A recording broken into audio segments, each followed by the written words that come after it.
What up, what up, what up? It's your boy Trey P bringing a audio commentary on the NBA playoffs second round.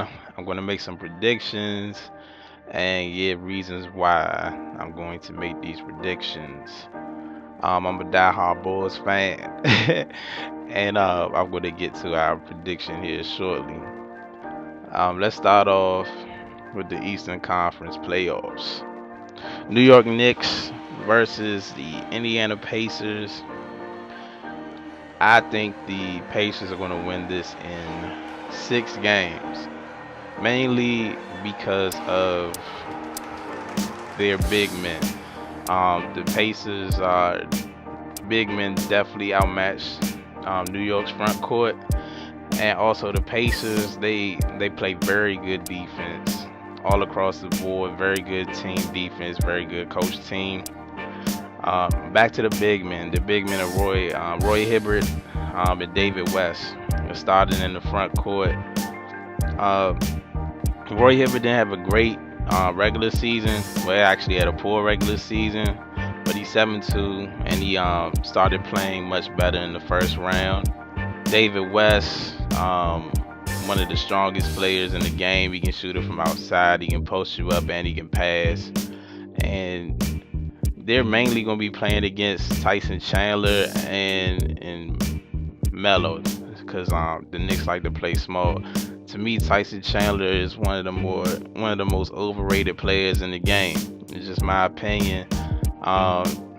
He's good, a good one-on-one defender, but I don't think he's a great help defender. He's not gonna block 4 or 5 shots a night, so he's not a big basket protector. He's more of a one-on-one type of guy. Offensively, he doesn't give you anything. He's a decent free throw shooter. I think he shoots like 69-70% from the free throw line. So that's all right for a big guy, but he's never going to post up. He's never going to score that way. The only way he scores is off alley-oops. Carmelo, he's definitely going to have an advantage. I don't think he's going to match up much against David West. I think Paul George is going to see a lot of time with him, since Paul George is their best wing defender. And since Indiana, they play such good team defense, Melo, he might get, he's going to get his 25-30 a night, but I don't think he's going to be efficient.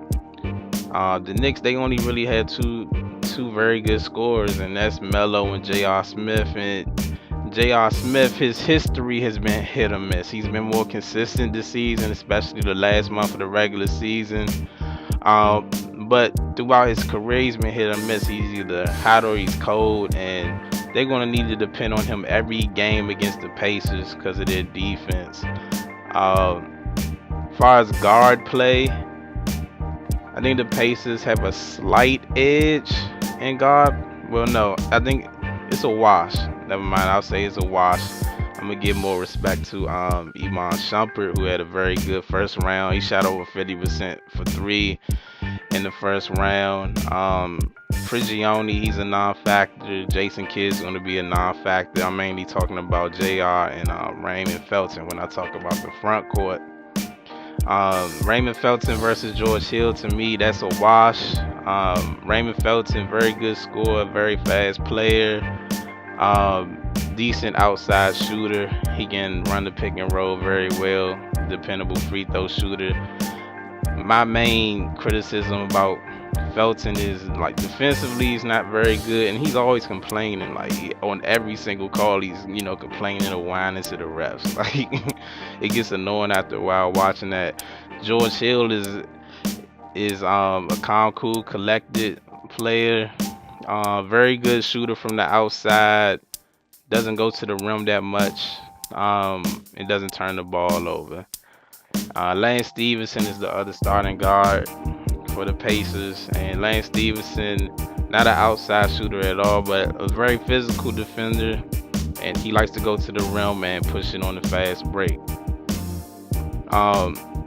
Definitely got to take a look at the bench. I think Tyler Hansbrough, he He could play a big part in this series since the Knicks do like to play small, and Hansbrough is such a physical force down low. He'll be down there with offensive rebounds, and also if a smaller person's on him, they'll be able to post him up in mismatches. So Indiana in 6. The Knicks just they don't have enough defense. Well, I mean, they're not gonna have enough offense to compete with the Pacers.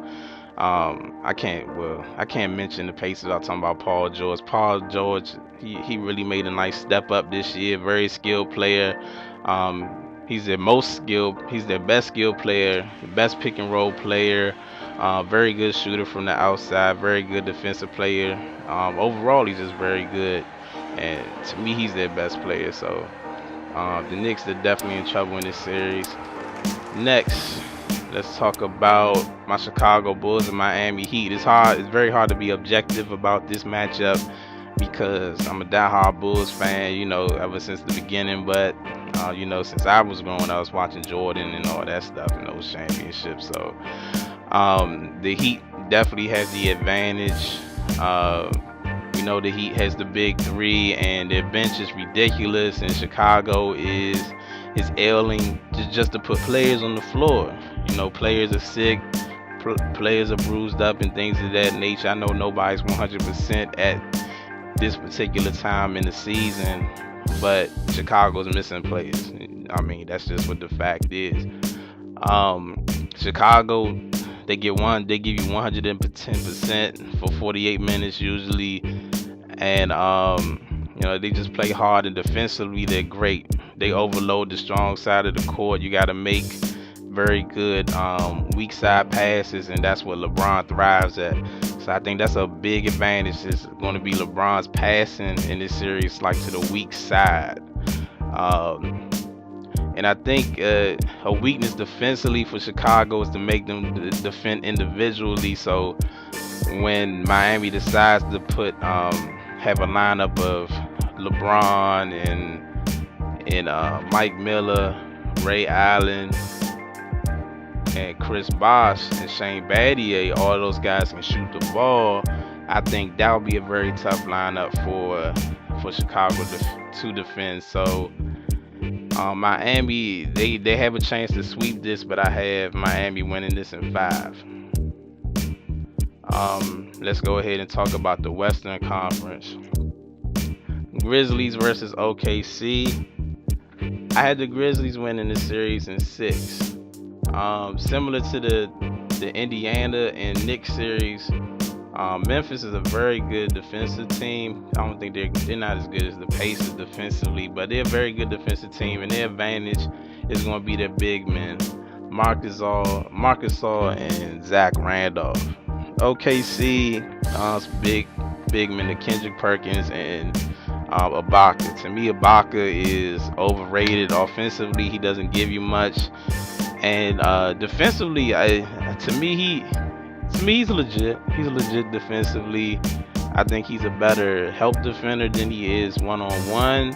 But I still have Zach Randolph. He's gonna put 20 and 10 on Ibaka almost every game.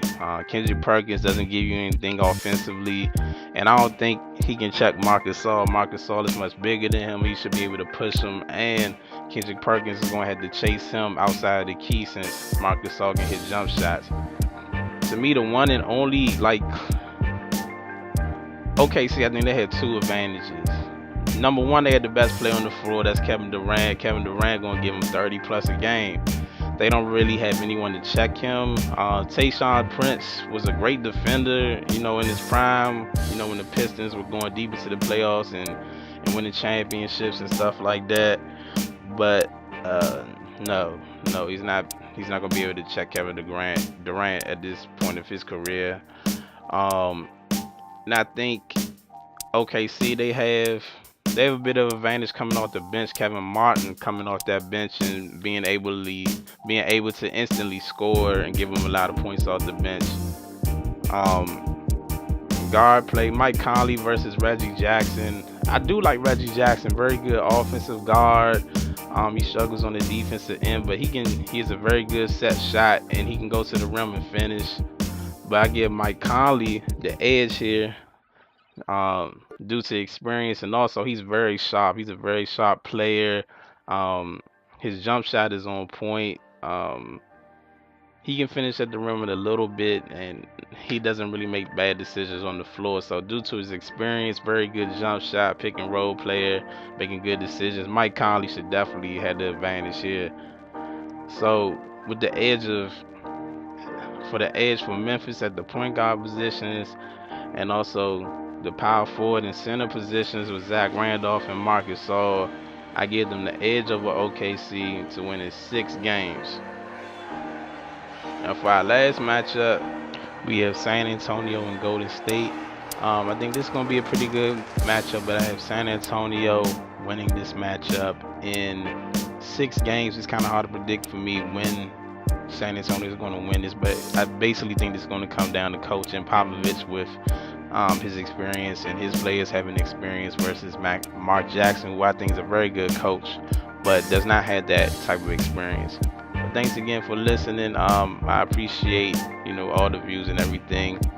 So please feel free to leave a like, subscribe, whatever you want to do. I appreciate all the love that comes towards me and my channel, and I'll holler at you guys later. Deuces.